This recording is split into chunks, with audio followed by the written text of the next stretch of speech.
আসসালামু আলাইকুম। 1980 সালে প্রতিষ্ঠিত জামিয়া ইসলামিয়া হরিণাপাটি রঙ্গারচর দারুস সালাম মাদ্রাসা অত্র এলাকার একমাত্র দ্বীনি বিদ্যাপীঠ। দীর্ঘদিন ধরে এটি দ্বীনি শিক্ষা ও নৈতিক আদর্শের আলো ছড়িয়ে যাচ্ছে। হরিণাপাটি চৌধুরী পাড়ার মুনাজির রাজা চৌধুরীর ভূমিদান এবং এলাকার ধর্মপ্রাণ মানুষের আন্তরিক সহযোগিতায় গড়ে ওঠে এই প্রতিষ্ঠান।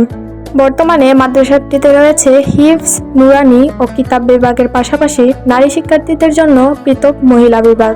এই মাদ্রাসার অনেক শিক্ষার্থী আজ দেশের বিভিন্ন স্থানে হাফিজ, মাওলানা, মুফতি ও মুহাদ্দিস হিসেবে ইসলামের খেদমত করে যাচ্ছেন। এখানে প্রায় 300 থেকে 350 জন শিক্ষার্থী এবং 16 জন শিক্ষক ও শিক্ষিকা শিক্ষা কার্যক্রমে নিয়োজিত রয়েছেন। প্রায় 30 থেকে 35 বছর ধরে মাদ্রাসার মুহতামিম হিসেবে দায়িত্ব পালন করছেন মাওলানা হাবিবুর রহমান সাহেব।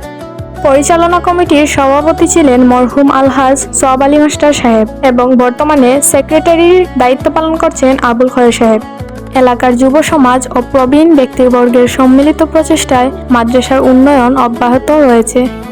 এই অগ্রযাত্রায় আমেরিকা প্রবাসী আলম হোসেন তালুকদার, অ্যাডভোকেট শাফি উদ্দিন ফাহিম এবং হাফেজ আনোয়ার হুসাইন সহ অনেকেই গুরুত্বপূর্ণ ভূমিকা রেখে চলেছেন। জামিয়া ইসলামিয়া হরিণাপাটি রঙ্গারচর দারুস সালাম মাদ্রাসা আমাদের এলাকার দ্বীনি শিক্ষা ও ঐতিহ্যের গর্ব।